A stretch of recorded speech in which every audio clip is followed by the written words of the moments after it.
Welcome back, everyone. Today we're diving into the world of perfume. A world of scent. Yeah, we're looking at Cocktail Party Chemistry, episode 152, Sending the World. And they had 5 really interesting factoids in there that I thought we could dive into. Yeah, it's a really fascinating area, I think. A lot of chemistry. We don't always think about the chemistry of perfume, but it's really pretty profound. I know, I never thought about it much before. So perfume, they said it's a complex mixture of aroma compounds, Right. essential oils, those natural fragrances that come from plants and animals. Yeah. Then there's synthetic fragrances, the stuff they make in the lab. Uh-huh. And then fixatives. I was really intrigued by this. The things that help the scent last longer. Mm-hmm.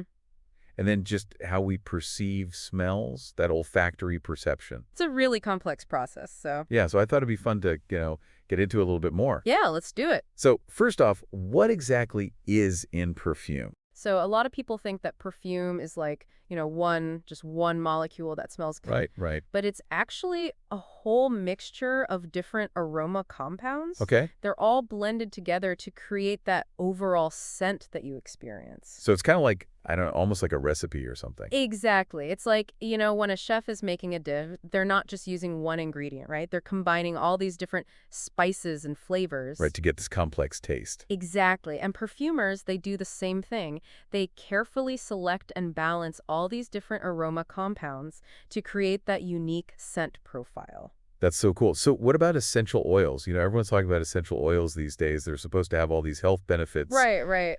Is there any truth to that? Like, can they really do more than just smell nice? Well, it's an interesting area. So essential oils, they're extracted from plants and animals. Okay. And they're chemically diverse. They're not just like one thing. They can have a lot of different compounds in them. Interesting. And some of those compounds, they can have biological effects. So, there is some research suggesting that certain essential oils might have some therapeutic benefits. I remember in a deep dive a while back, we talked about how a lot of our medicines actually come from nature. That's right. So it makes sense that, these oils that we get from plants could have some medicinal properties too. Yeah, definitely. It's an area that still needs a lot more research, but there's definitely some potential there. For sure. So we've got natural scents with essential oils, but what about the perfumes that aren't made with natural ingredients? Like, how do they make those synthetic fragrances? So that's where chemistry really gets exciting. Chemists can actually recreate those natural scents in the lab. Oh, wow. And they can even design entirely new molecules that have never existed in nature. So they're like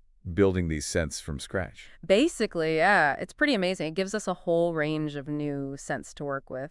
I remember when we were talking about catalysis, how you can use it to build all these complex molecules. Yes. Is it anything like that? It can be. Yeah, there are definitely some similarities there in terms of how we can build these molecules from smaller building blocks. So cool. Now, one thing I've always wondered about is how they make those perfume scents last so long. Right. Some perfumes, you can smell them for hours. Yeah.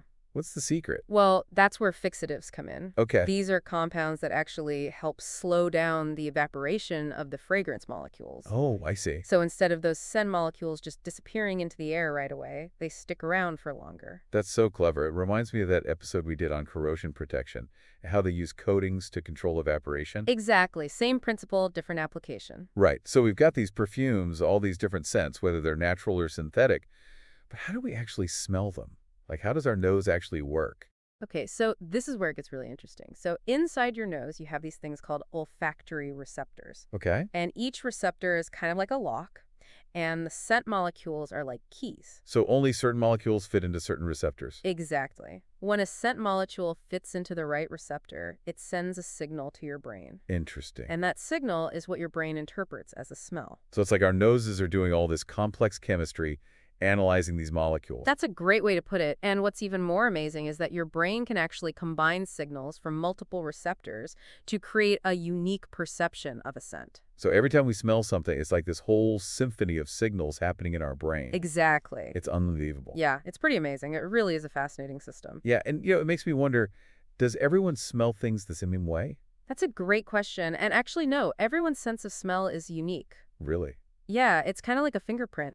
Huh, I had no idea. Why is that? What makes our sense of smell so different? Well, there are a few things. For one, we all have slightly different sets of those olfactory receptors, the ones we were talking about. Okay, yeah. So some people might be more sensitive to certain scents than others. So like some people might smell things that others can't even detect. Exactly. And then our personal experiences and memories, those play a big role too. Oh yeah, I can see that. You know, a certain smell might bring back a strong memory for one person, but for someone else, it might not mean anything special. Right, right.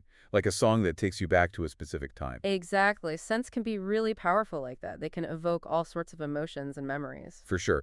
So we've covered a lot of ground here. We talked about how perfumes are like these complex recipes with natural and synthetic ingredients, and how those scents are made to last with fixatives. And of course, we delved into how our noses actually work, how they detect all those different molecules.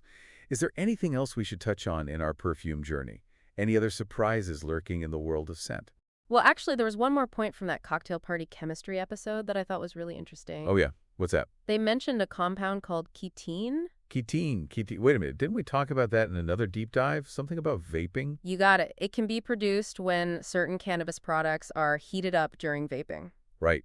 It's crazy how these things connect. We start talking about perfume and we end up in the world of vaping. It's all connected. It really is. And it reminds me of something else too. Remember that deep dive we did on male contraceptives, the ones that target sperm transport? Do you think there could ever be a similar approach to controlling our sense of smell? Like, could we block certain scents completely? That's a really interesting thought. I mean, we know that some medications can already affect our sense of smell. Yeah. Sometimes they cause people to smell things that aren't really there or to have a distorted sense of smell. Right. But to actually control olfactory perception, to be able to block specific scents on demand, that would require a much deeper understanding of how all those receptors and neural pathways work. We need like a complete mass of the entire olfactory system, right? Exactly. And while scientists have made a lot of progress in that area, we're still a long way from having that level of detail. Yeah, it's a complex system. But who knows, maybe someday we'll be able to design personalized scent experiences, Ooh, like what? like blocking out bad smells completely or creating specific scents to evoke certain emotions or memories. Wow, that would be incredible. But also kind of scary in a way. Yeah, there are definitely some ethical considerations there. For sure. Yeah, it makes you think, where's the line? Definitely. Okay, well, I think we've learned a ton about perfume in this deep dive.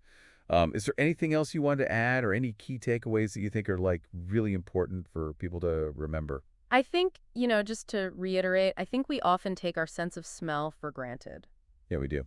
But it's really such a complex and powerful sense. Mm-hmm. It's not just about like smelling good or bad. It really shapes our experiences and it can evoke emotions and memories. Right. Like we were saying with that song analogy, right? Exactly. Certain scents can just transport you back. Exactly. And I think it's also just really interesting how we've talked about the natural side of perfume with essential oils, but then there's also this whole world of synthetic chemistry Absolutely. where they're creating these new molecules that never even existed. Right. So it's really kind of this blend of science and art. Yeah, I love that. These perfumers are really like artists in their own way. Absolutely.